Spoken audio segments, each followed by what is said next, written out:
You get me, get you. You get me, feel it, you. You get me, get you. You get me, feel it, you.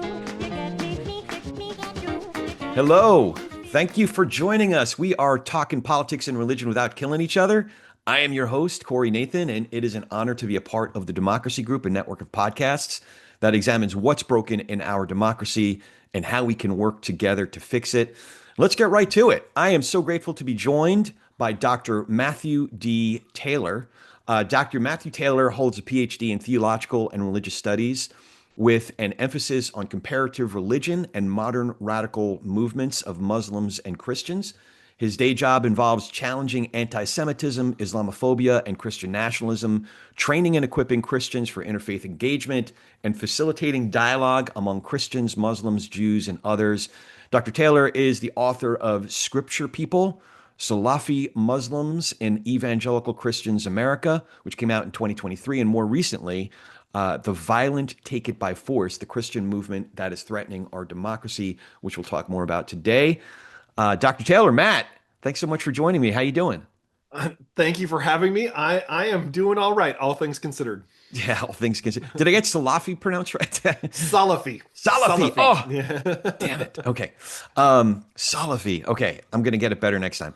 I wanted to start. I've heard you talk about your upbringing in evangelical churches here. I live in SoCal as well. But then coming to the conclusion sometime, I guess around 2010, 2011, that while you still identify as a Christian, you no longer identified as an evangelical. So I was wondering if you just take us through your whole faith journey, even maybe including to how you've continued to evolve today. Sure. Yeah, I definitely grew up evangelical. I mean, even in up until 9/11, it was still fairly popular among conservative Protestants in America to use the term fundamentalist for ourselves. And I think my family would have been comfortable using that term to describe ourselves. Very conservative churches in Southern California, went to Christian school for elementary school, middle school, high school. And then in college, I went to the University of California, Irvine, and got involved with a group called InterVarsity Christian Fellowship there, the evangelical campus ministry. Really found a home within InterVarsity, and InterVarsity kind of fits more on the liberal end of the evangelical spectrum, right? So, I mean, the evangelical spectrum itself is conservative, but this would be on the liberal end of that spectrum. And came on staff with InterVarsity. I worked as a campus minister for about 7 years in Southern California. And while I was doing that, I actually started attending Fuller Theological Seminary, got a master's degree there.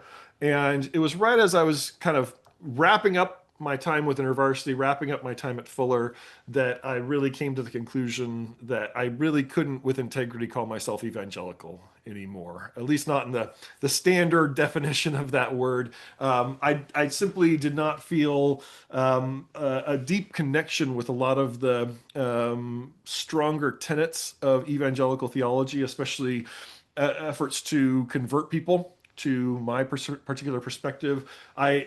Part of it was my seminary college education exposed me to a much wider spectrum of Christianity, and I saw that I had a lot of affinities with other parts of Christianity. And so I'll talk about myself as having an evangelical background, as being shaped by evangelicalism. But since then, I've really been more part of the mainline Protestant world. Today, my family attends a church that is Anglican, and I'm not even sure where I would put it on the evangelical or mainline spectrum. It kind of has its own little spectrum. But I work a lot with evangelicals. I study evangelicals. I have a lot of evangelicals in my family. So I feel very connected to evangelicalism, even as evangelicalism itself has changed a lot since I left it. And that's some of the story I'm trying to tell in my book, is some of these shifts that have gone on culturally in the Trump era within the evangelical subculture. But as I was kind of wrapping up my time in evangelicalism, part of what drew me into the wider horizons of bigger Christianity is I was really interested in interreligious dialogue. I was really interested, especially in Islam and in Muslims. And I had contemplated in an earlier stage in my career, as I was doing this ministry thing, of maybe becoming a missionary to Yeah. Muslim areas. And then over time, I realized I don't actually really want to convert Muslims, but I really like conversing with them and I really like talking with them and learning from them and learning alongside them. And so I decided to get my PhD in Muslim Christian dialogue at Georgetown, and moved cross country and have been on the East Coast ever since. And now I work at an interfaith institute in Baltimore, working especially on these questions of anti-Semitism, Islamophobia. How do we build pluralism? How do we challenge Christian nationalism and Christian supremacy? And how do we build an American religious culture that has room for everyone, and especially for people who don't want to identify with religion, and have a more wholesome and healthy and inclusive conversation about religion in the U.S. that is not purely about Christianity and its role. Yeah.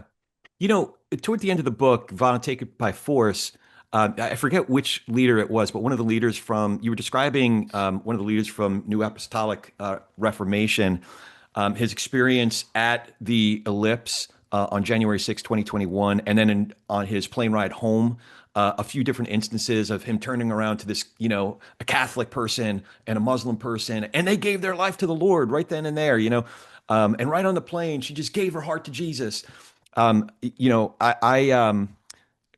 Those accounts. Oh, let me back up for a second. So I grew up very observantly Jewish. I went to an Orthodox synagogue, but then in my late 20s, I became a Christian. So growing up, I'm sure you understand this in your conversations with Jews, American Jews. There's sort of this. I don't know how to describe it. It's like an allergy to proselytization Yes. that I still haven't shed, and it makes me suspicious of those stories. Like she gave her life to the Lord right there in one conversation. Was it something along those lines that you eschewed, or was it a much deeper theological or historical issues that you came across? I think I became really worried about. I would say we had in InterVarsity as healthy a theology of evangelism as you can get in evangelicalism. But even so, our approach to proselytizing, to converting people, to evangelizing was aggressive. And it was, I don't know that we would cross the line into being coercive. There was no, we're going to be Yeah. angry with you if you don't convert sort of thing. But we had a lot of ways of trying to manipulate people into faith. Yeah. And the more I thought about it, the more I got exposed to other perspectives, the more I started to question whether that was ethical Right. and whether that was even aligned with the model of Jesus. Obviously, Jesus was very content to speak about who he was and talk about his identity, but I never saw him using coercion and I never saw him using manipulation. And I do worry that I think people should have the freedom to talk about their religious tradition, to share their identity with other people, even to try to persuade other people. I think that's just part of pluralism, part of democracy. And I think that should be free for everyone, right? Yeah. Now, but I do worry that when you have an accumulation of cultural power, the way that Christianity has accumulated cultural power in American history and American society, that you can become blind to your own power even as you are trying to draw other people in. And I begin to be very uncomfortable with some of the ethics around that and the way I saw it being deployed. I also just became more and more aware of how much of an intellectual and theological cul-de-sac American evangelicalism was. Yeah. Like there's certain conversations that pertain to evangelicalism that are are very parochial, are very much tied to kind of the culture and the subculture of evangelicalism. And the more I kind of got into some of the bigger kind of scope of the Christian tradition, the more I studied with Catholics, the more I studied with mainline Protestants, the more I studied other forms of Christian theology, the more I just realized, hey, there's a much bigger conversation to be had out here. And I'm finding my evangelical vocabulary insufficient for that, especially when it comes to interreligious dialogue. Yeah. And that I found I'd kind of run up against the wall in terms of how far I could go with evangelical theology, and I wanted to explore my horizons and did not feel like I could just keep going and talking about myself as an evangelical as I evolved in all these other directions. One of the things I was curious about, especially given my experience of having to go home the Thanksgiving morning of 2000 and telling my dad that I was a Christian, I'm curious if you had those types of conversations with whether it be family members or folks you grew up going to church with about, kind of shedding the issues that we're talking about right now, like not identifying as an evangelical.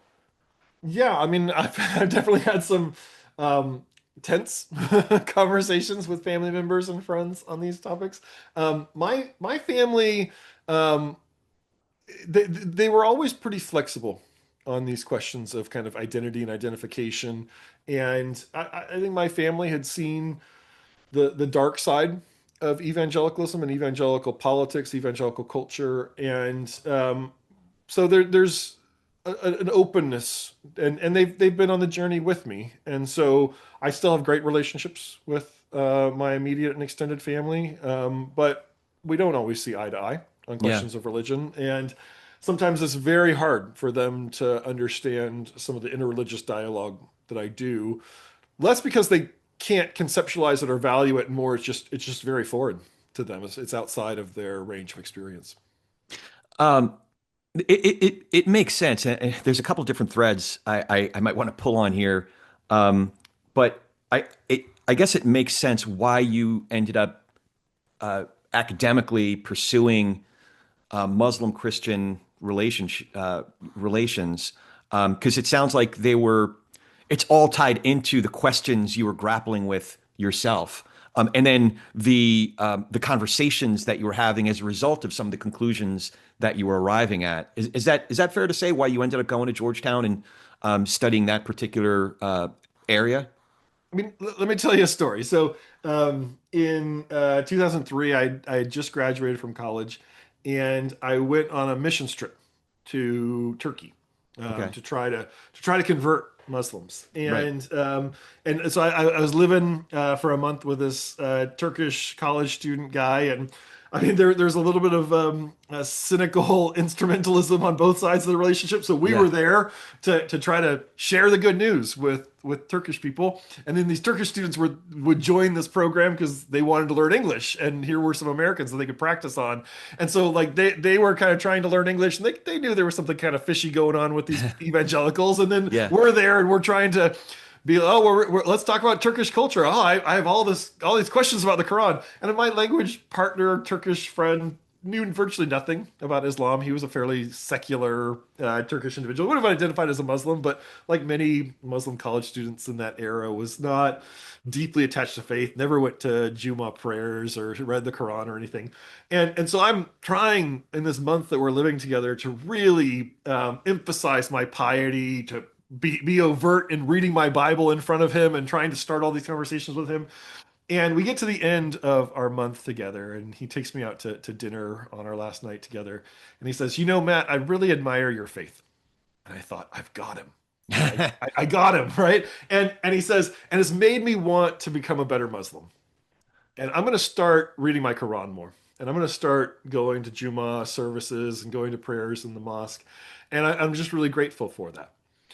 And this precipitated a crisis of faith for me. Of, Interesting. is he moving closer to my God or further from my God? Right. Is this a good thing or is this a bad thing that he wants to lean further into Islam? And I think it set a set of questions for me to say, I actually don't know what this whole thing was about at the end of it. Those questions kind of percolated in the back of my mind for a long time. And I think ultimately that was a factor in me saying, I thought I understood Islam. I was a religious studies minor in college. I probably knew more about Islam than he did coming into that Yeah. conversation. But I came to realize there's a lot I don't know. And there are some things that I really need to learn more about and explore. And the more I started looking at how Muslims interact with things and think about things in the modern world, especially in the ways that Muslims relate to scripture and their own scripture, I saw all this parallel set of questions to the ones that I was having, the things that I was grappling with. And then I also realized in the course of that right now about a third of the world's population is Christian. And by the middle of the 20th century, more than a third, or the 21st century, more than a third of the world's population will be Muslim. And so this, if you can figure out Muslim-Christian dialogue, if you can contribute to that, maybe we can find some healing for two-thirds of humanity and some spaces where two-thirds of humanity can come together and have conversations. It's a very fraught relationship, and there's a lot of water under that bridge. Yeah. But I think the bridge is worth building. So, as you're describing that story, um, I'm just going to share what my internal reactions were. Um, and that is when your friend said, I'm inspired to be closer to Islam and start reading my Quran. My first reaction is, oh, isn't that great? But then I immediately imagined the conversation because right about that same time, 2003, 2004, I went on my first short-term mission trip. That trip was to northern Spain, where it's a really interesting mix of population. Actually, that part of the world historically is a really interesting mix. But I know that coming back home, if I shared an experience just like that with the folks who sent us, the first question is, well, did he give his life to the Lord? Yes. So, but I think I mostly intuitively felt a resistance to that impulse back then, and now understand it that much more. I've come to learn my own family's history. I knew my family's history back then, but now I've over the years I've contextualized it with more historical work of what was actually going on in the world. So when I say we have this allergy to proselytization, part of that as a Jew is because when dudes came through our town wearing crosses on their chests, they were usually swinging swords and not doing cool things to our sisters. Yeah. So there's this I don't know, some people call it generational trauma, but there at the very least there's this awareness that I've grown up with those stories and that understanding, right? But if we're able to contrast that with it's not proselytization more as much as a welcoming, I guess. Other types of bridge building where folks end up on the other side of it. Like, I guess my conversion, if you will, was more like a gradual progression. David Brooks, who has a similar life experience, he was a little bit older than me when he became a Christian, but he describes it as kind of like sitting on a train. You see a bunch of things going by, and you're not accounting for how different of a location you'll end up at. But then next thing you know, you're just in a completely different country. Oh, I guess I'm a Christian now, kind of a thing. But that, I guess I bring this up because your work, and I'd like to expound on this. I happen to live now in Santa Clarita, California, John MacArthur country. And if there's an inheritor of someone who, has sort of this, the posture is we have the exclusive, understanding of what is true. And to the degree that you agree with us, you can be saved, kind of a thing. So I'd love for you to expound on some of the internal challenges and struggles you're having within Christianity, as well as how you've been able to overcome your own training, your own upbringing, in order to have these productive conversations at ICJS, your current one of your current organizations that you're affiliated with. I'd love for you to share a little bit. Sorry, that's a long way around the barn, kind of opening the door for you to tell us what you're doing at ICJS and how some of those conversations are going. What you've been overcoming here, and your own theological and professional and vocational journey. And just a bit of personal trivia. My father was on staff at John MacArthur's church up until about a few months before I was born. And when my parents did not leave under great circumstances, my dad had a disagreement with John MacArthur, and that's not tolerated. So Yeah. I know exactly what you're speaking of there. I think that one of the realizations that you have as you get out into the wider world is that everyone comes from somewhere, and we have very little control over where we come from, right? We have very little control over the family that we're born into, the religious traditions we're born into, and those things shape us. They imprint upon us very deeply. And so everyone comes from somewhere and everyone stands somewhere. And that's fine. Like like let's get to the place where we don't judge people for where they come from and the circumstances of their birth, the place they entered the world through. And so a lot of the work that we do at the Institute for Islamic Christian and Jewish Studies and just in the realm of interreligious dialogue in general is we're not trying to iron out all the differences. We're not trying to find that perfect tiny little piece of common ground that we can all stand on. And we're not trying to boil down those differences and find the lowest common denominator. We want to celebrate the differences and learn from the differences and engage the differences and try to really explore differences. I mean, when you talk about just within the Abrahamic traditions, which is really our focus at the Institute, but you can expand out from there when you're talking about interreligious dialogue. But just among the Abrahamic traditions, just what you were saying, right? Between Judaism and Christianity, there's a very deep history, a very layered history, a very troubled history, a very painful history, especially for Jewish people. Between Jews and Muslims, there's a very deep history, a very layered history, a very painful history, actually, on both sides, right? Between Muslims and Christians, there's centuries of interaction, centuries of dialogue, and a lot of pain and a lot of harm and grievances in that history as well. And so when we, as kind of people who inhabit these traditions today, come together and start to talk about our faith traditions and our backgrounds, we're bringing all that history with us. We're bringing all that legacy with us. And that's, again, the goal is not to get rid of that history. The goal is not to iron out all of those disagreements, but more what Rowan Williams, who I think has given a lot of help in this field, talks about as refining or clarifying our disagreements, improving the quality of our disagreements, right? Because at the end of the day, Islam and Christianity and Judaism, they have some shared figures, some shared texts, some shared ideas, but they're very different traditions, and those differences have emerged over centuries and have integrity to them.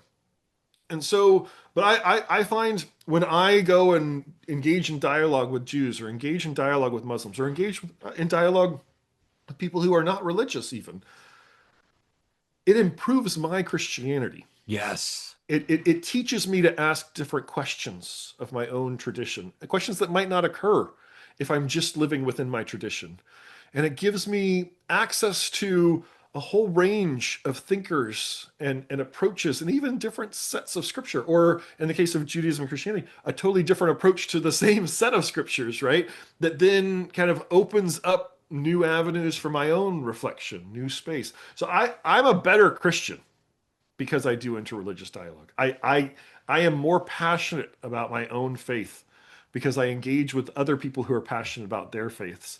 And I think there's a bridging quality that happens in that, where we're not meeting at the level of theological agreement, but we're meeting at a human level, and we're meeting at a place of mutual respect. And in the process of that, I learn, they learn, and hopefully down the road, as we encounter challenges, as we encounter difficulties, as one of our communities is persecuted, as one of our communities experiences tragedy, the friendship is there, the bridge is there to be able to be crossed in those moments of crisis. And right now, we are in a moment of crisis. Yeah. Right now in the U.S., we are in a moment of democratic crisis. We're in a moment of interreligious crisis, as you have surging anti-Semitism and Islamophobia. Really, since October 7th, 2023, we've seen just a mounting campaign of Islamophobia and anti-Semitism in the U.S. and pulling apart these kind of Muslim and Jewish communities, but really also weaponizing these ideas against those communities. And so we're in a moment where I think we need to lean in to dialogue. We need to lean into the skills that we learned in kindergarten about just being nice to each other, about listening to other people, about giving them room to speak, and hopefully that begins the process of moving us to out of the crisis, right? Because right now it truly is one of those moments where our culture is evolving decades in the space of a month. Whew. and not in good directions, right? More towards polarization, more towards authoritarianism, more towards the dehumanization of many portions of our society.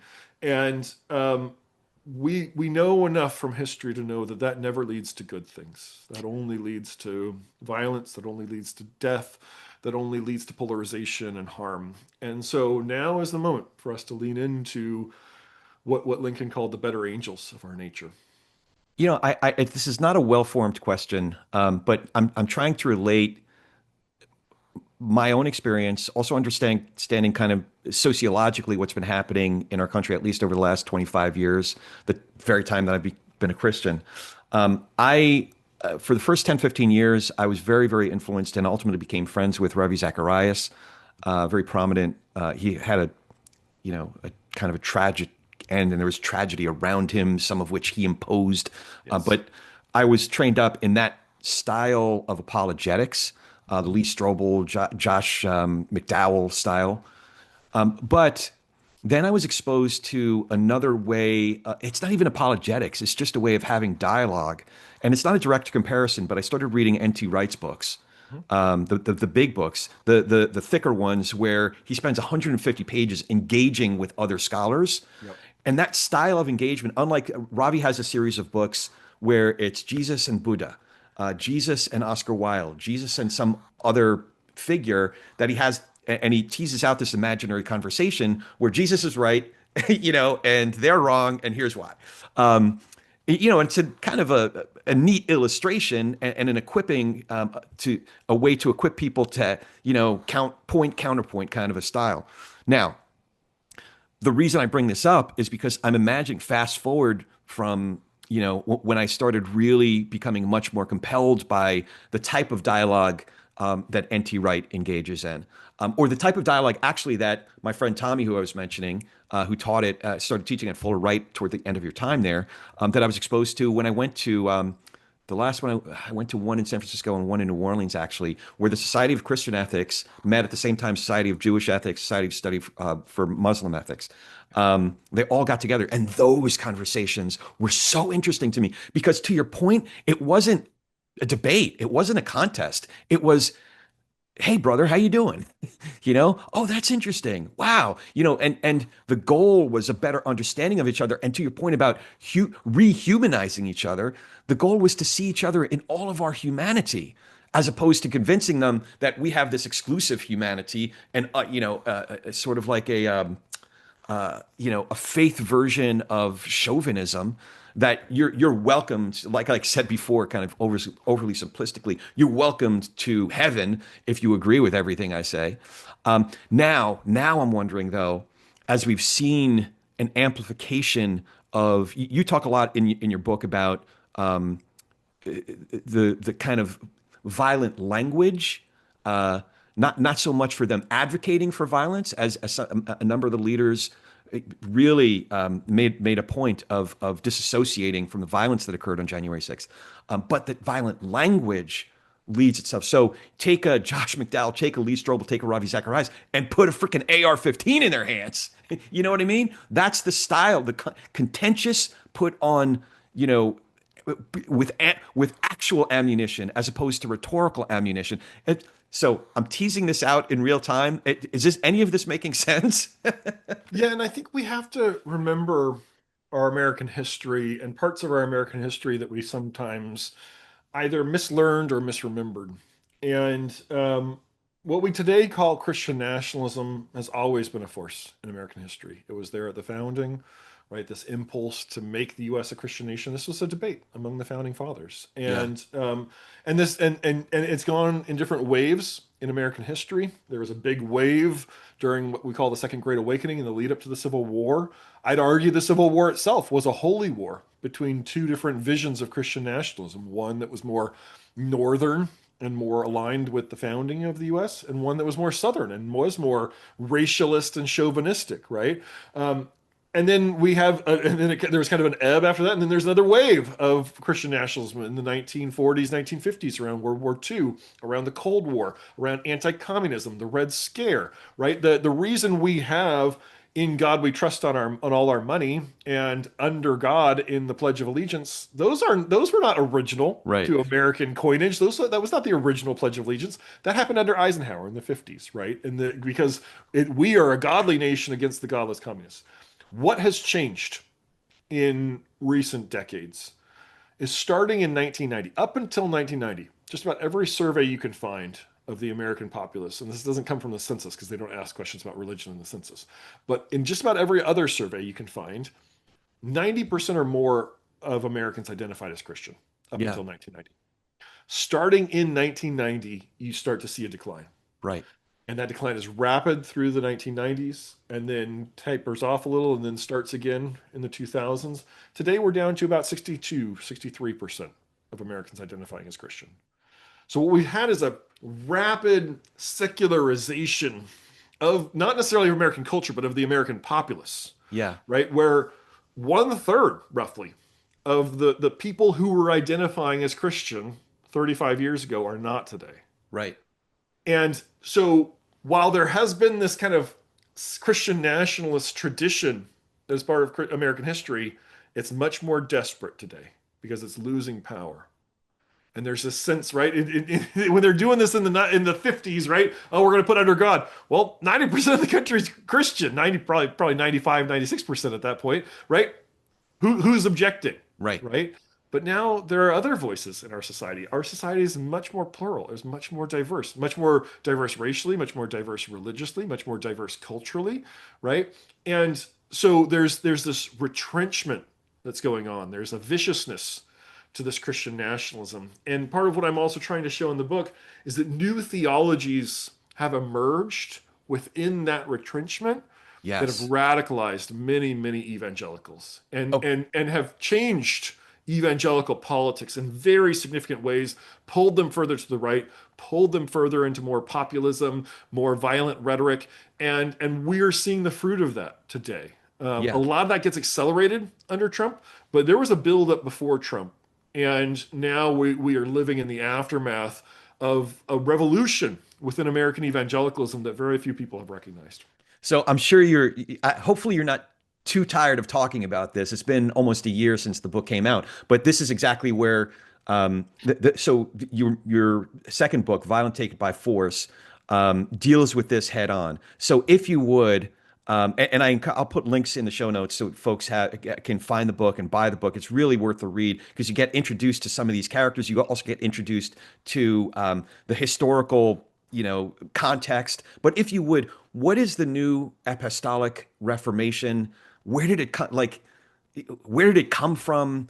You have so many ways of talking about it, the quadrants of Christianity. I'd love for you to give us an overview historically and definitionally of what New Apostolic Reformation is. Yeah, first let's locate ourselves because when people use the term evangelical, right, they think that that's a simple word, like, oh, Right. like we'll talk about the evangelicals, right, and then we know all the people we're talking about. It's never been simple, right? Evangelical has always been this big tent identity that has never had a simple theology. There's always a set of theologies, a band of theologies that work within that kind of evangelical frame. But here we're talking about a particular subculture of evangelicalism that we scholars would call the independent charismatic subculture. Now, that's just a really kind of fancy way of Yeah. saying non-denominational Pentecostalism, Right. right? So if you can kind of picture Pentecostalism, most Pentecostals, at least in the U.S., belong to Pentecostal denominations.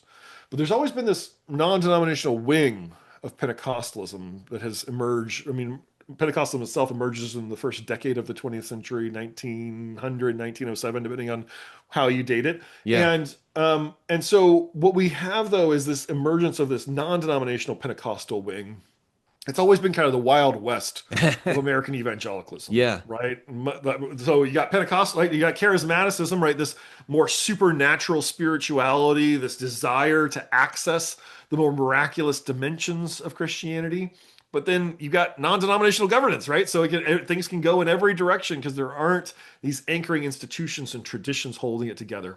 And in that space, in the 1980s and 1990s, there came to a seminary professor from Fuller Seminary who was fascinated by the independent charismatics. His name was C. Peter Wagner. And Wagner, for lack of a better term, was studying the independent charismatics, was very interested in them, was theorizing about them, and then he went native and got immersed in those circles and was mentored by some of the leaders in there.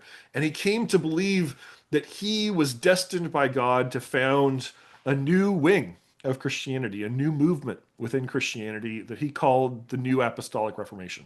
And this was still while he was at Fuller Seminary.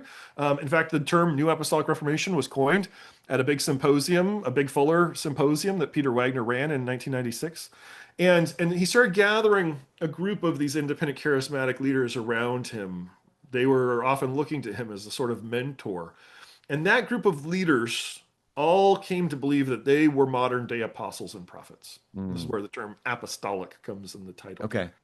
They came to believe that they were a new outpouring of the Holy Spirit that would lead the church into global revival, that would revolutionize the church. I mean, Peter Wagner was fond of saying the New Apostolic Reformation is the most radical change to the way of doing church since the Protestant Reformation. And he really was thinking about the movement on that order. This is going to be a new branch of Christianity. And I'll say, Peter Wagner wasn't entirely wrong. I mean, like this, the independent charismatics, this is the fastest growing segment of global Christianity. It's the fastest growing segment of Christianity in the US. And in 1970, experts estimate there are maybe 44 million independent charismatics in the world. By 2020, it was up to 312 million. So that's remarkable considering the other trend that you mentioned a few minutes ago, that where other denominations or other forms, for lack of a better word, of Christianity were in decline, non-denominational charismatic Christianity was in the ascent. Yeah, and has been for a long time and continues to be. I mean, we're talking about a segment of global Christianity that's roughly doubling in size every 20 years right now. So this is growing very rapidly. It's not always converts coming in, right? A lot of times Christians are migrating into these non-denominational spaces. Peter Wagner, before he called it the New Apostolic Reformation, really was attached to the title post-denominational Christianity. Okay. And I think that's a good way to think about this kind of NAR space, right? They are kind of trying to move beyond denominations and anchor leadership not in bureaucracies and bylaws and committees and traditions, but in charismatic individuals, these apostles and prophets who can hear directly from God and then lead and don't have any of the bureaucracy, don't have any of the checks or balances. They can just move quickly. And so this group gathers around Wagner, starts using this NAR terminology. He retires from Fuller Seminary in 1999 to go build this thing full time. And it's really quite remarkable what he's able to do between 1999 and his death in 2016.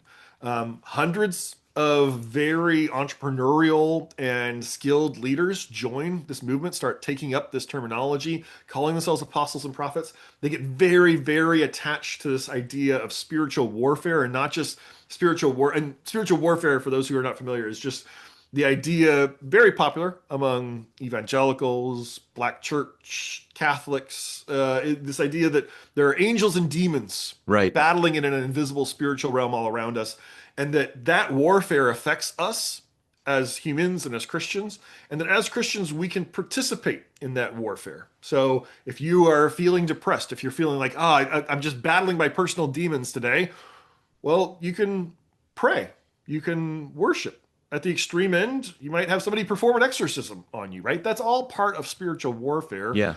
But the NAR becomes attached to this idea that now that you have apostles and prophets, they can be generals of spiritual warfare. And we can execute mass campaigns of spiritual warfare, get thousands, maybe even millions of Christians praying at the same time for the same cause. And they start adopting all this military terminology to talk about themselves. We need to be boots on the ground to advance the spiritual battle. And they start mapping this spiritual warfare onto the landscape of the US and other nations and saying, hey, actually, some of those demons, and this was another Wagner term, are territorial spirits. And they're the high-ranking demons, the highest level demons, they can control literal physical territory. and everyone inside that territory. And if we are going to displace those demons, we need apostles and prophets to develop strategies of spiritual warfare to displace them. And so Wagner starts sending prayer teams all over the world to combat these high-level demons. And then the third idea that really becomes central for the NAR is actually a prophecy that they adopt as a kind of central tenet of the movement. And that Yes. prophecy is called the Seven Mountain Mandate. It's formulated first by a man named Lance Wallnau, who becomes part of Wagner's inner circle. And the Seven Mountain Mandate idea is you takes every society, you can divide it up into 7 arenas of influence, and family, education, government, Religion, arts arts and and entertainment. entertainment, Yeah. media, business and commerce, right? And sometimes they'll get a little slippery and say, well, media and arts and entertainment are one, and science and technology is the 7th one, right? Right, Because right, they need right. to have 7. And apparently God forgot about science and technology when he originally revealed this to Lance Wallnau. But the basic frame of the Seven Mountain Mandate is you conceptualize every one of those things, every one of those segments of society or arenas of influence as a mountain. And the top of that mountain, the position of control, is either held by Satan and Satan's minions or by God and the Christians. And Yes. the mandate, the commandment, is for Christians to take over the 7 mountains, to take control over the 7 mountains, and to battle back the demons, but also in the real world to ascend to positions of power in each of those areas of society, to take positions of power in Hollywood, take positions of power in education, take positions of power in government, so that then you can take those mountains over, take dominion and control over those mountains for God, and then let Christian influence flow down. And I'll just observe, if you think back to the rise of the religious right in the 1980s and 1990s, right? Jerry Falwell, Right. Pat Robertson, all these folks, right? Yeah. James Dobson. The premise of the religious right, and a lot of those guys, they were real scoundrels, right? I'm not justifying them in any way, but their mindset was, we need to work within the rules of democracy to Christianize the nation. And so we're the moral majority. We're the Christian coalition, right? Right. We're gonna leverage Christian demographic power in order to take over society. But using democracy, right? And playing by the rules of democracy. Well, that's still when you got close to 90% of Americans identifying as Christian. Today, the NAR and the Seven Mountain Mandate is much more of a minoritarian mindset. We are a tiny minority, but if we leverage our power correctly, if we take over these positions of influence, we can overturn the will of the majority. And so there's something intrinsically anti-democratic about the Seven Mountain Mandate. And if you listen to the proponents of the Seven Mountain Mandate, they sometimes use the language of democracy and say, hey, we're just trying to get our kind of people elected. But what we saw on January 6th and in the whole lead up to January 6th is that when push comes to shove, these people believe that they know the will of God, and they don't frankly care about democracy if it doesn't serve their ends. Yeah. And they're willing to forsake the rules of democracy in order to bring about the Christian society they believe God wants. So the book came out right before the election. Yeah. And when I got to the part that was dealing more with the Seven Mountains Mandate, what was striking is now we're more than 6 months into the second Trump administration, and how if you look at each of those 7 mountains, if you will, the concrete ways that the administration's policy isn't just playing in those fields, but is explicitly using the language of war, Yes. and using the levers of the executive branch and of government to attack government itself. Even though science and technology, but just reading a story today about how HHS is defunding MNRA. Arts and entertainment, media, suing ABC, suing CBS, suing businesses that don't comply. Explicit attacks against institutions of higher learning, Harvard, Columbia. It's striking. So I'm curious if you've been, I would imagine that you've been tracking with this as well. What are some of the things that you're seeing, how this is playing out in the second administration? Well, part of the argument I'm making in the book is that the NAR has supplied, at least, if not the majority, a very sizable chunk of the theology of Christian Trumpism. and the theology of MAGA. And right, so the NAR leaders are some of the first Christian leaders to endorse Trump, starting in 2015 when he first enters the race. Lance Wallnau, the guy who came up with the Seven Mountain Mandate, is one of the first religious leaders to meet with Trump after he's a candidate, and then one of the first people to endorse him. And he actually claims that he's had prophecies about Donald Trump, and then there's just this cascade of other charismatic prophecies around Trump. And the book really focuses on January 6th and kind of ends with January 6th as kind of the point. But like you said, the book came out about a month before the election in 2024, and I watched as I was writing this book in real time as the NAR resurrected the political career of Donald Trump. I mean, when he was in the wilderness after January 6th, he was persona non grata in a lot of circles. For all of The about NAR 6 stuck with weeks. him. Yeah, yes. I mean, like the feckless Republican establishment did not hold out very long. Right. But the NAR never wavered in their support for Trump. And they have continued to espouse these prophecies and these spiritual warfare paradigms. And yes, their ideas have become deeply integrated into the new administration. Project 2025 had NAR leaders involved in composing it. And Lance Wallnau was openly running campaign events for Donald Trump that were masquerading as revivals in the 2024 election. And part of what I think really put Trump over the edge in 2024 were the assassination attempts, especially the one in Butler, Pennsylvania, where the bullet grazes his ear. I mean, by that point, I mean, like by the 2020 election, there were hundreds of these prophecies about Donald Trump. Yeah. By 2024, it maybe was into the thousands of these prophecies about Donald Trump, and this narrative of Trump as God's chosen leader. And then suddenly he has this assassination attempt that seems borderline miraculous that he survives.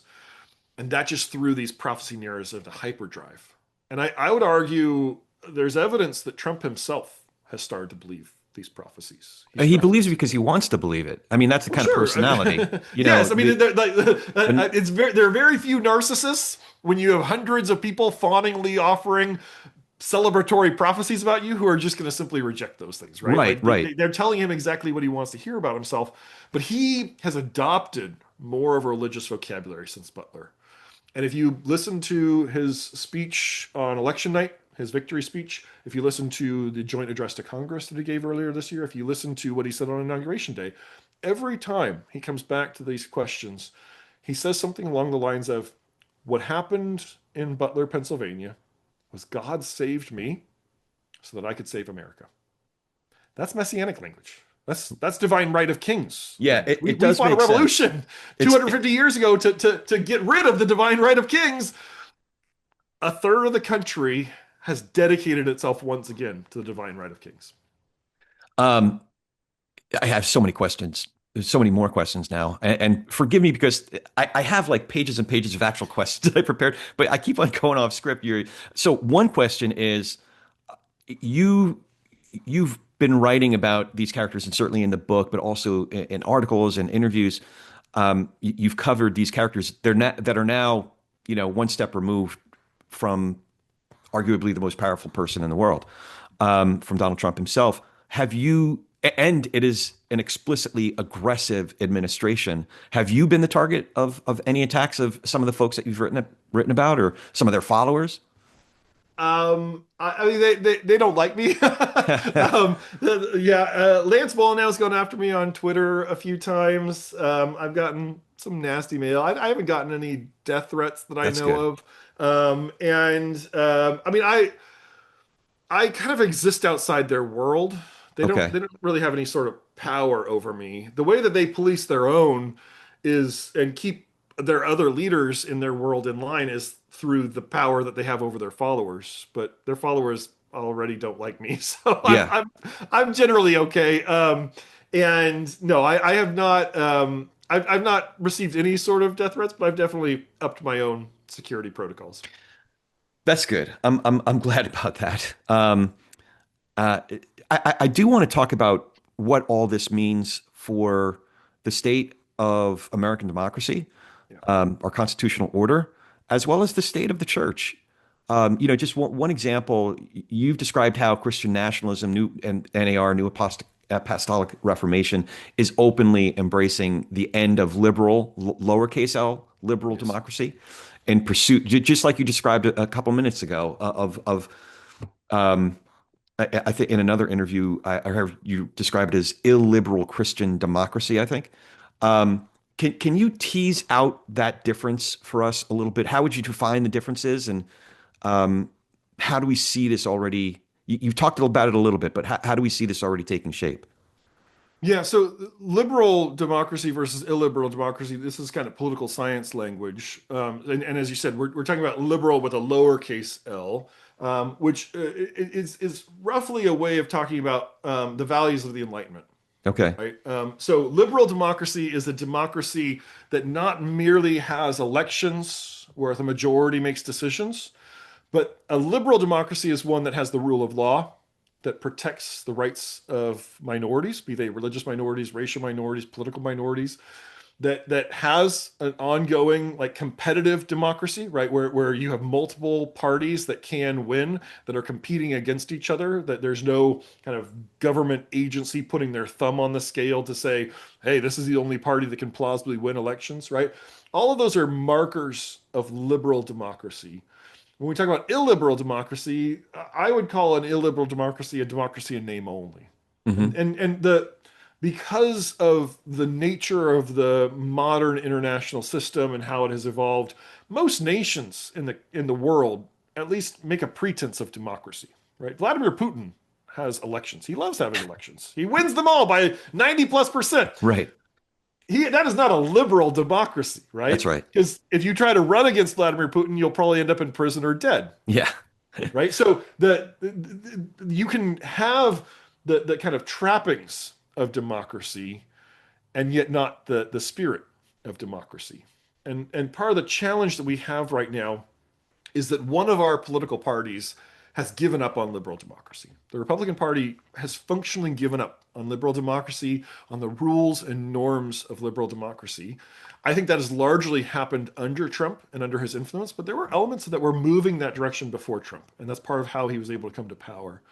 And in in what is hopefully a liberal democracy, when one of the parties gives up on the project of liberal democracy, that is a very, very destabilizing force. Yeah. Because if the other side or the other parties are still playing by those rules, and then one group decides not to play by those rules, well, then how do you hold it the center? How do you hold it together? And so what we have again, political science terminology, a form of asymmetric polarization. Yeah. And so, right, both sides are being polarized, they're being pulled in different directions. But the right in America, the right wing of American politics, is moving further and moving faster and has already kind of slipped the bounds of the kind of center of liberal democracy. They've moved into this more illiberal mode, and this is where many of the more populist authoritarian nations in the world are moving. Erdogan's Turkey, Modi's India, right? Hungary today under Viktor Orban, Right. Russia under Vladimir Putin, right? There's a lot of other countries that are moving this direction right now as well. And so we're seeing a crack up of this kind of the norms of liberal democracy globally. And here in the US, we have a particularly acute problem of this. And that in and of itself is destabilizing our society. And it's leading to this consolidation of power around the executive branch and around Donald Trump that is trampling over the checks and balances that are supposed to be provided in our system by the legislature and the Supreme Court. And our government has become captured by this MAGA authoritarian movement. And that is now what's leading to the kind of the abuses of power that we see around migration, tariffs. All these things are downstream of this earlier stage of dismantling the rules of democracy and of liberal democracy. Yeah. You have talked about how uh, the way to resist deepening polarization is not more polarization, or on a more personal level, the way to resist the tendency towards dehumanizing others is not to is not to participate in dehumanizing those who are dehumanizing you. So I'm wondering your thoughts on a macro level as well as a micro level, what we can do about it. So macro, an example would be a debate that's been happening this week. Texas is indicating that mid-decade they're going to redistrict at the urging of Donald Trump and that particular governor and lieutenant governor, in order to try and gain five more seats in the U.S. House of Representatives. So the macro version of that would be, and forgive me if I'm making the wrong assumption, but you might say, well, the way to resist something like that isn't to go and participate in that in states like California and New York, tit for tat kind of a thing. So that I guess I'm asking you what your thoughts are on that, but also in the micro level, when it comes down to guys we're going to church with, how those conversations go, who, maybe are echoing some of the wall now explanations of it was really Antifa, January 6th was whatever. So at the macro and micro level, bottom line question is, what can we do about it? Let me do the macro and hit Okay. the Texas thing, and then I'll try to land on the micro. Okay. Well, let me give my bigger framework for how I'm thinking about our situation today. Yeah. Coming into the 2024 election, 1/3 of the country, 33% of the country, believed that Donald Trump won the 2020 election. Yep. Oh, 33. I didn't realize it's that many. God. And among white evangelicals, it was 60%. Good Lord. So, right, and in order to believe that, in order to believe that Donald Trump won the 2020 election, you have to believe in conspiracy theories. Yeah. Because every investigation, whether congressional, 60 media, plus legal cases, yeah, evidentiary. every one of them, Yeah. all the evidence points the opposite direction. Right. And I have spent years immersed in this stuff. It is a certainty that Joe Biden won in 2020, and then Donald Trump tried to overthrow the election. And that is what all the evidence points to. But 1/3 of the country was immersed in this disinformation, misinformation, conspiracy theory, theological prophecy world. Yeah. That said that they believe it. I would say that 33%, that is MAGA core. That is Donald Trump's base. Those people are not going to abandon him. He could ruin the economy. He could start World War III. Those people would not abandon him, I don't think. Mm-hmm. And so I think for all intents and purposes, for the preservation of American democracy, that 1/3 of the country is gone. They're unpersuadable in the short term. Maybe in the long term, they'll come back around, but but generationally speaking, it's going to take a generation. Yeah, my friend Jim Wallace sometimes says, in a democracy, you need to figure out who needs to be persuaded and who needs to be defeated. And that 1/3 needs to be defeated. Okay. But there's another 1/3 of the country, and I'm not sure if it's exactly 1/3, but roughly 1/3, that I would count myself in broadly. People who live in urban and suburban areas, people who have college educations, people who read the news, right? And that's kind of, I would call that the blue 1/3 of the country. And those people, for the most part, would vote for anyone over Trump. Yeah. Right? They don't need to be persuaded at all, right? Right? They have already landed, right? Now, the problem for that 1/3 is they also have a narrow cultural consensus that is not popular with the country. In that 1/3, and again, I count myself among them, Kamala Harris looks like a perfectly good presidential candidate, the sort of person that you should absolutely vote for over Donald Trump. And yet when we put her up against Trump, she lost. Yes. And so that brings us to the middle 1/3 of the country. And the middle 1/3 is much harder to characterize, because the middle 1/3 of the country, some of them are Christian, some of them aren't. Some of them are urban, some of them are rural, some of them are suburban. There are people of all kinds of different races. In many ways, the middle 1/3 is largely the American underclass. People who have to work 3 jobs to get by. People whose family situations are chaotic and disrupted. People who have very strange media diets and maybe are getting their news from Twitch streamers and YouTube channels and TikTok influencers, but are not, by and large, consuming mainstream media. And that's the portion of the country that we need to enlist in the project of preserving democracy.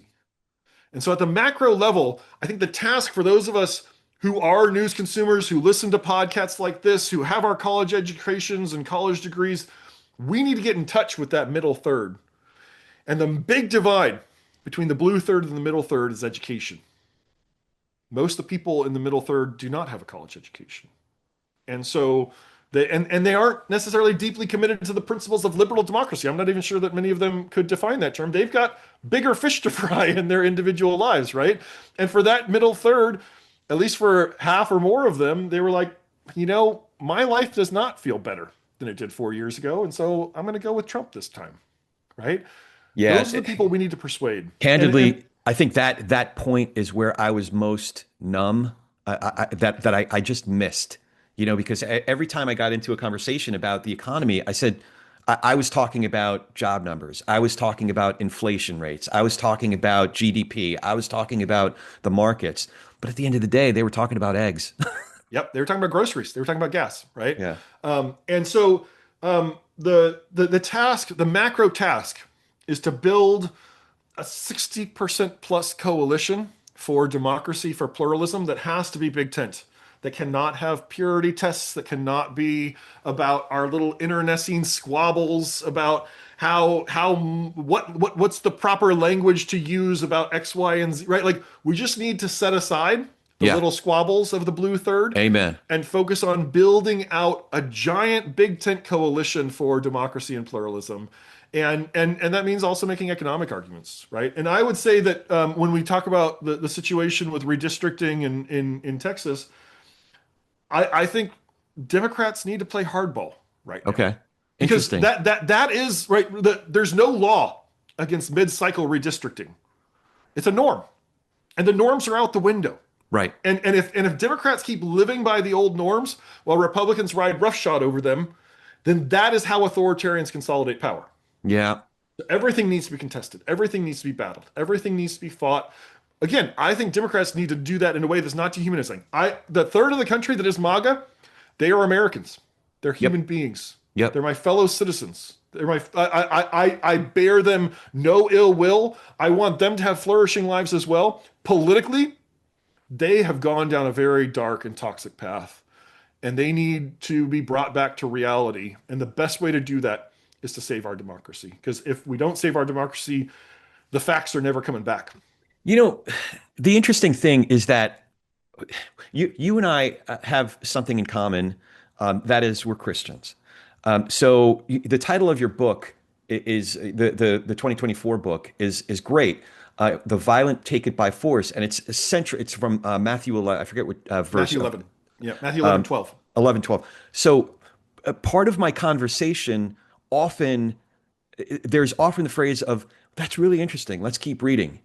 So if there's a quote from half of Matthew 11, 12, I say, well, let's at least read the rest of the verse. And then if we can, let's read the chapter. Same thing with, we're talking about both America and the church, or American democracy, constitutional order, and the church. Okay, this is all well and good. Can we agree that the wisdom of the First Amendment is a really good thing? When I'm talking to friends who voted for Trump, however far down the MAGA hole they are, can we agree that let's take a look at, one of the most brilliant sentences ever written in the English language, that's the First Amendment. Can we agree on those values, on those virtues, right?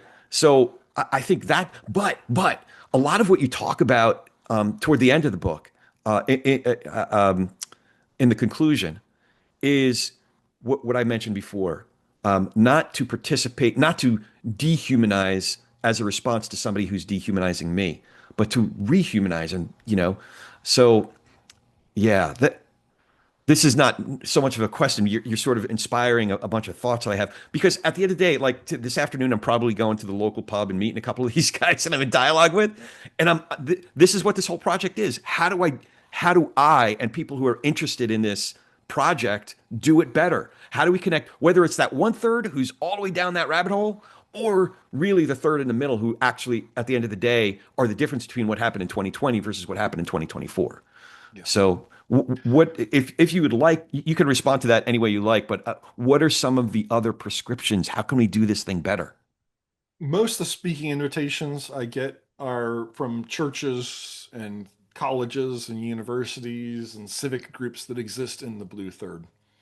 And what I consistently try to say there is if you aren't in relationship with A, people who don't have a college education, which is 2/3 of this country, right? And B, with people who voted for Trump, then you are not part of the solution. Because what we need is a mass campaign of persuasion, of dialogue, of conversation, of humanization, of enlistment of that middle third, of hearing them, of listening to them and hearing what their concerns are, and then trying to develop policy solutions that will speak to that middle third. And that requires not the Democratic Party to do that work, A, because they're incompetent at it, and B, because they don't have the scale for it. We need people of goodwill to do that work. And I also say to when I get to speak to Christian groups, right now, the propaganda that is holding MAGA with Trump and is drawing other people into supporting Trump is theological. Right? It's the Seven Mountain Mandate. It's these ideas of prophecy. It's these ideas of spiritual warfare. And if you're trying to persuade the blue third that that's bad, you don't have to. They already Right. think it's bad. Yeah. If you're trying to persuade people in the middle that that's bad, coming in and saying, "Hey, this violates human rights," that's not going to help. Hey, Yeah. this is anti-democratic. Well, what has democracy ever given those people? Right? Well, that's This interesting. is illiberal, right? That what does that even mean? Right. Right? And we get stuck in our vocabulary and our abstractions. If the propaganda is theological, the response has to be theological. And that's not a responsibility for our Jewish and our Muslim and our atheists and our secular friends. That's a responsibility for us as Christians. Yeah. Because it's Christian theology that is at the heart of what is destroying our democracy right now and used to justify that. And I'm not saying Christian theology is bad. I'm saying we need to speak with our theological voices. And I would argue from the very heart of the Christian tradition to say Jesus did not come to empower Christians to take power over other people. In fact, if anything, Jesus came to disempower Christians, Yeah. to tell Christians to give up their power, to deny themselves, to take up their cross and become servants. And he says, don't be like the lords of the Gentiles who love to be tyrants over each other. Instead, choose the path of servanthood, choose the path of love, right? And to me, that is the fundamental teaching of Jesus when it comes to power. And I think that's what we need to re-access and speak from. We need to speak from the language of the New Testament. And the New Testament is a deeply anti-authoritarian set of texts, a deeply anti-imperial set of texts. And what has happened, though, is in his own lifetime, Jesus taught his followers to defy Caesar. And the early church did, and Jesus did, and he died for it.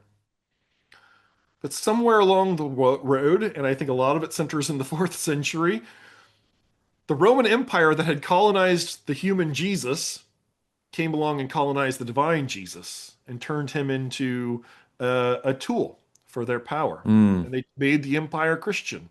And by blending empire with Christianity, we got down onto the trajectory that we're on today of Christians believing they're entitled to power over other people. And so I think we both need to have a reckoning with that history, the long history of Christian imperialism, of Christian supremacy, of Christians claiming power over other people, of the Crusades, of Christians committing violence in the name of Christ. Because the NAR and these other Christian supremacists and Christian nationalist groups today are actually in line with a lot of Christian history, but they're out of line with the teachings of Jesus. And so I think those of us who identify as Christians need to claim the teachings of Jesus. We need to preach. We need to use our theological voices to stand not just for democracy, but for our very society itself right now, because it's coming apart at the seams, and Christian theology is at the heart of that disintermediation. So there's a necessity for a re-evangelization in a way to get into those conversations on theological grounds. Yeah, I can't help but thinking about that moment. I think it's in Kings where the Israelites were, calling for a king as other nations have kings. And then, a lot of the rest of the story didn't work out too well. God's like, wait, you don't really need that, do you? That's not going to work out well for you. So a lot of times we're, either taking a shard of scripture out of context for, this I don't know, this hijacked version of Christianity, you know. So anyway, you really got me thinking, man. I'm sorry that I haven't been as coherent and direct in my questioning. It's just my brain. I might have to call you back for more conversations, Quite or you all might right. just Happy have to come do back. this unofficially around, grab a bourbon or something. Yeah. Let me ask you this. I want to start to wrap it up. Uh, we've already been talking about this, but this is called the TP&R question, talk politics and religion without killing each other question. That is, what do you think each of us can do to be able to share space with, have better conversations with, even nurture relationships with people across our differences? So that's people in our churches, in our Bible studies, maybe around the soccer field or at the coffee shop in our neighborhood, who are way down that Fox News, MAGA rabbit hole. People who have different news sources. How can we do better at talking politics and religion without killing each other? Is it even possible? Well, again, I think we need to make a distinction between those we can persuade and those we must defeat. Okay. And I think a third of the country is beyond persuasion. Because again, if there's no shared facts between us, Yeah. I can't persuade you of anything, Right. right? And so part of the crisis in our democracy, it's civic, it's religious, it's political, but it's also epistemic in terms of how do you know what you know? A Yeah. third of the country is in hock to news sources. Well, let's put news in quotation Yeah. Yeah. marks, Yeah. right? To news sources and to leaders and to voices and to propaganda that has cut them off from reality. And I talk to people who are diehard Trump supporters that they don't understand what is happening right now because they actually don't know the facts.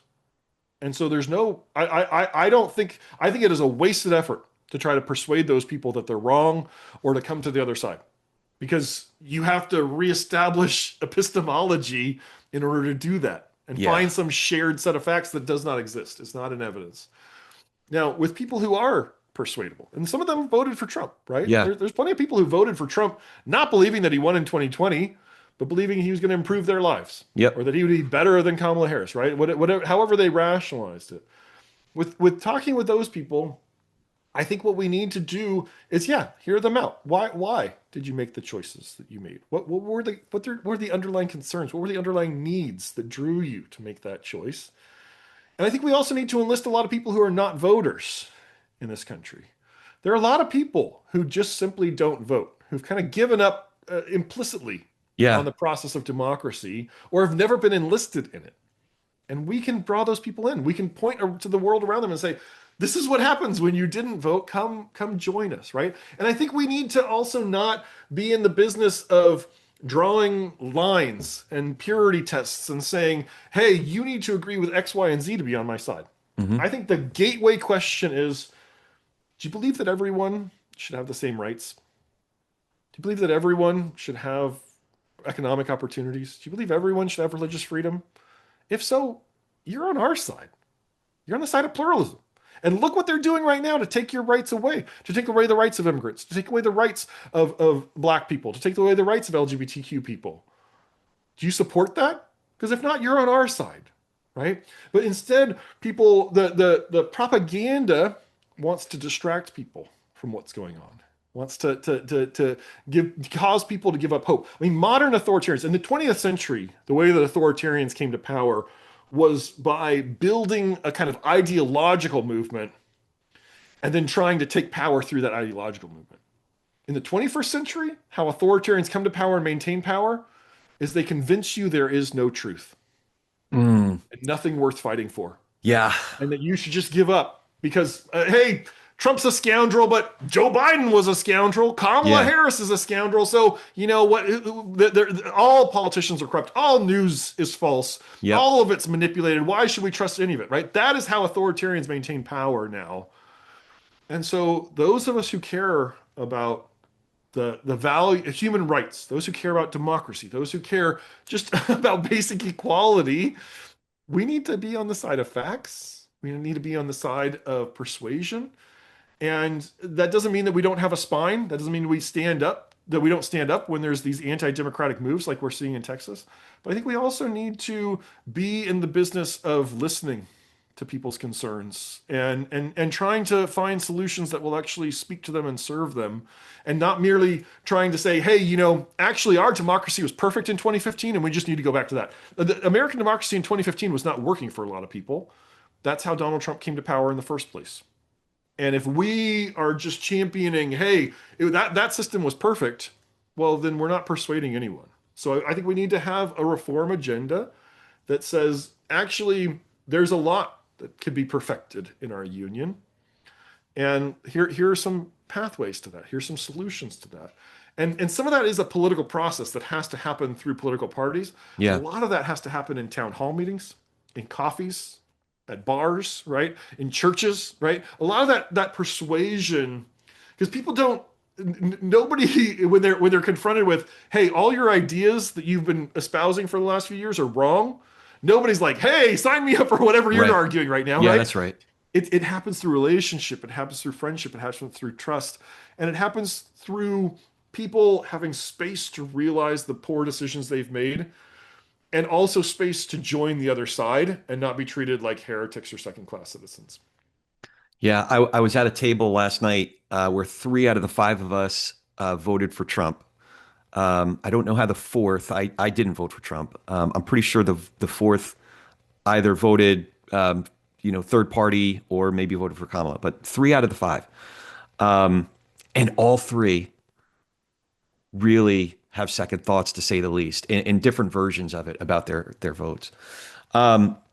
Sorry, like I said, I could do this all day, but we got to get you to pick up your kids at camp. So last couple questions. One is, do you have any questions for me? I mean, I'll ask you the hardest question I get asked on every podcast. Where do you find hope these days?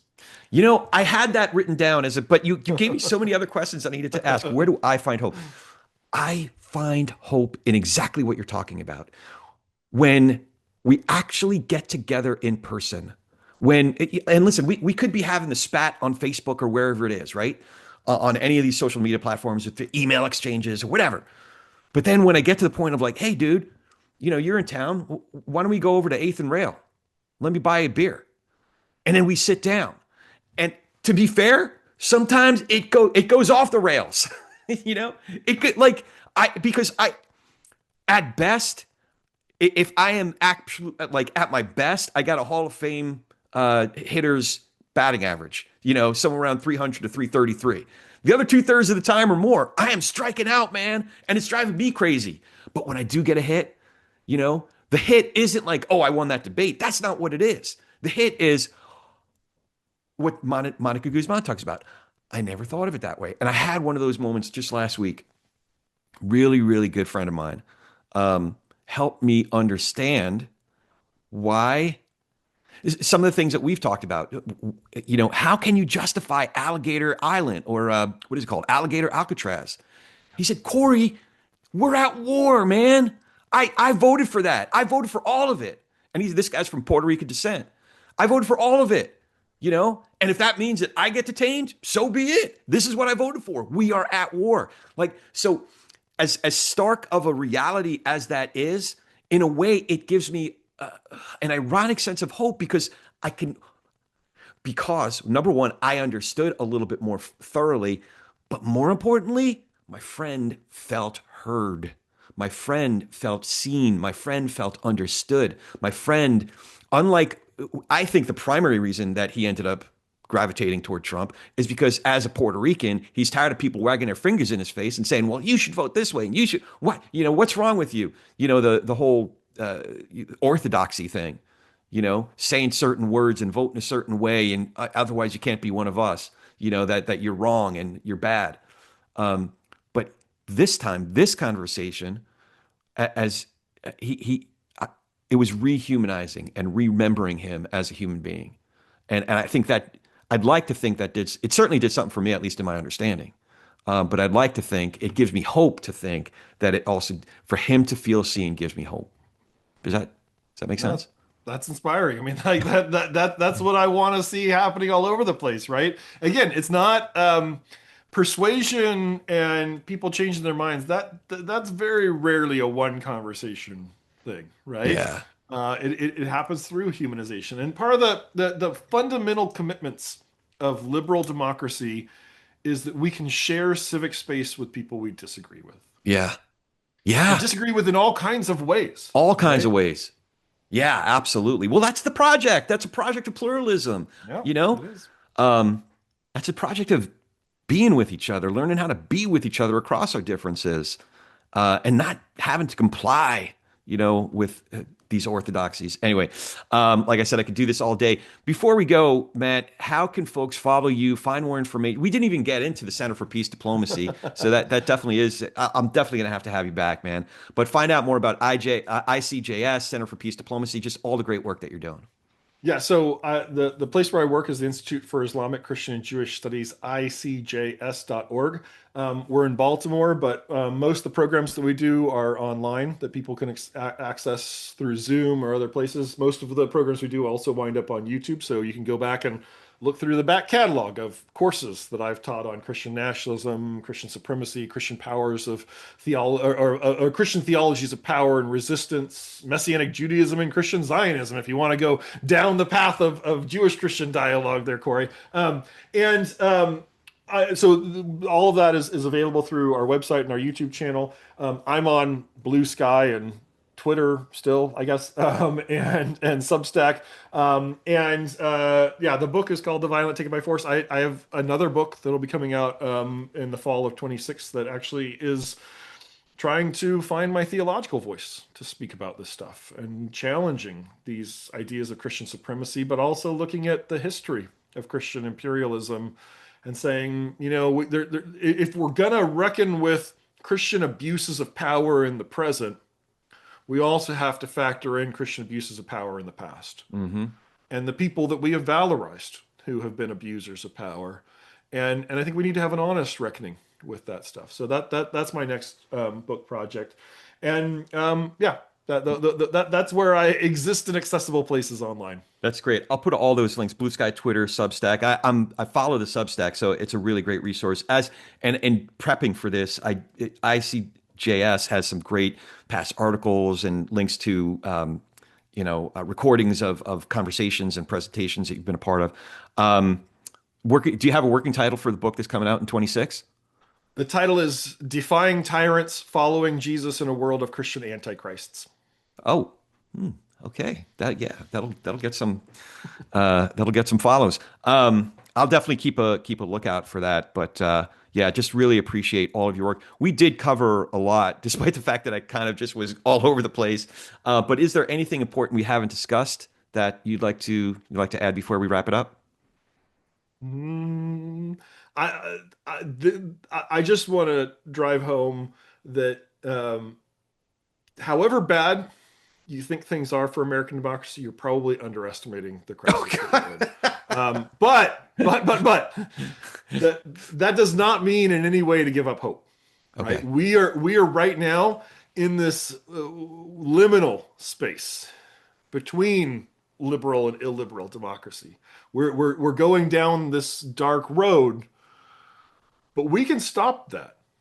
And the people who want to give up hope, I do not think that we can just assume that the 2026 and 2028 elections will be free and fair and uncontested. Yeah, absolutely. The role of illiberal parties and of authoritarian movements is to try to rig elections. But that doesn't mean they're going to succeed. That's right. And so I think what we need to do, and authoritarians lose elections all the time when there's a big enough coalition to swamp them. And the saving grace that we have right now, if you look around the world, successful authoritarians who overturn democracies and build these illiberal democracies, they tend to actually be pretty popular, right? Bukele and Erdogan and Modi, they tend to do pretty well, actually, and through the elections, and they're pretty popular because a lot of humanity is actually drawn to authoritarianism.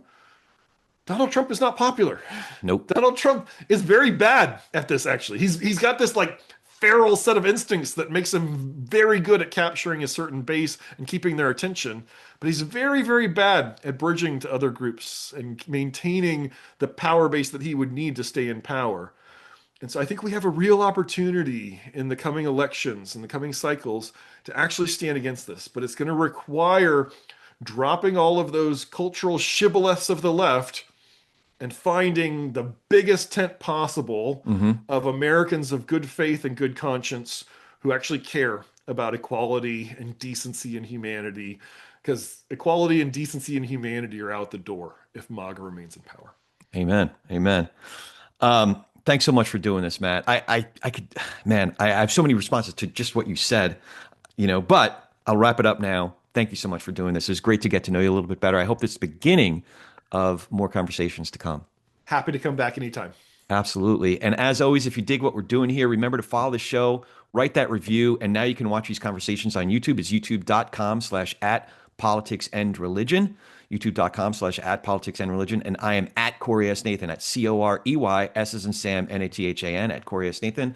All the socials, all the things, as well as Substack. Now go talk some politics and religion with gentleness and respect. Have a great week.